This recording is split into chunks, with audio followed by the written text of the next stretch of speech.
आमच्यासाठी स्वातंत्र्य म्हणजे रोखठोक विचार करणे, जे पारंपरिक चौकटीमध्ये न राहता आपापल्या विचार प्रणालीनुसार निर्णय घेणे म्हणजे स्वातंत्र्य होय.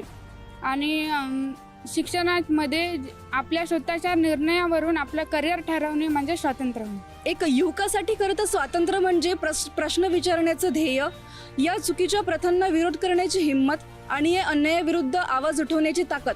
खरंच हे आम्हाला एका भारतीय संविधानाने दिलेले आहे. परंतु आज वास्तविकतेमध्ये त्या गोष्टी घडत आहे का? म्हणजे शिक्षणामध्ये जे भ्रष्टाचार घडत आहे, महिलांविरुद्ध जे अत्याचार होत आहे किंवा समाजात जे जातीभेद घडत आहे, त्याविरुद्ध आज युवकांनी खरंच जे आवाज उठवले त्यांना न्याय मिळत आहे का? आणि त्यांना न्याय मिळालाच हवा. हे म्हणजे आमच्यासाठी खरं स्वातंत्र्य. स्वातंत्र्य म्हणजे तर पहिले मी जशी आता एक महिला आहे तर महिलाला जगण्याचं स्वातंत्र्य, शिक्षणाचं स्वातंत्र्य, अशा ज्या काही महिलांबद्दलचे होणाऱ्यावर अन्याय त्याच्यासाठी मला एक जगण्याचं स्वातंत्र्य म्हणून जो मला संविधानाने स्वातंत्र्य दिलेलं आहे तो म्हणजे स्वातंत्र्य. माझ्या मते स्वातंत्र्य म्हणजे हवे नको ते करण्याची मुभा नव्हे, तर आपल्याला आपले विचार मांडण्याचे आणि आपल्याला प्रत्येक क्षेत्रामध्ये आपल्यासाठी जे करिअरची संधी आहे त्यामध्ये स्वातंत्र्य मिळणे म्हणजे स्वातंत्र्य आहे. जेव्हा प्रत्येक व्यक्तीला आपल्या अधिकाराचे मत मांडण्याचे अधिकार मिळेल तेव्हा ती खरी स्वातंत्र्य मानल्या जाईल.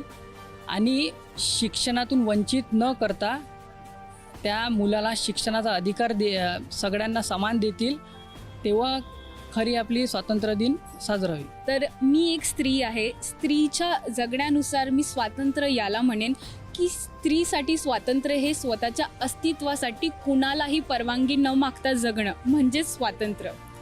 आणि आजकालच्या युगात आपण बघतो आहे की स्त्रिया ह्या स्वतःचं कर्तृत्व स्वतःच्या भरोशावर सगळं करत आहेत. अनेक स्त्रिया शिपाईपासून तर पायलटपर्यंत आजकाल सगळ्या ठिकाणी आपल्याला स्त्रिया दिसतात. आणि हा जगण्याचा अधिकार कोणाचीही परवानगी न मागता स्वतःच्या अस्तित्वासाठी लढण्याचा, जगण्याचा मोकळीक आणि अधिकार म्हणजेच स्वातंत्र्य. माझ्या मते स्वातंत्र्य म्हणजे जे भारतीय संविधानामध्ये दिलेले मूलभूत अधिकार आहे त्या अधिकाराचे जेव्हा आपण प्रदर्शन करू किंवा कुठला एक युवक जेव्हा स्वतःच्या हक्कासाठी जेव्हा सरकारविरोधी भांडू किंवा कुठल्या संस्थेविरोधी भांडू तेव्हा कुठल्या अधिकाराचे किंवा सरकारमार्फत कुठलाही दबाव न येता जे युवांना त्यांच्या अन्यायावर मात करता येईल त्याला माझ्यापर्यंत स्वातंत्र्य म्हणतात.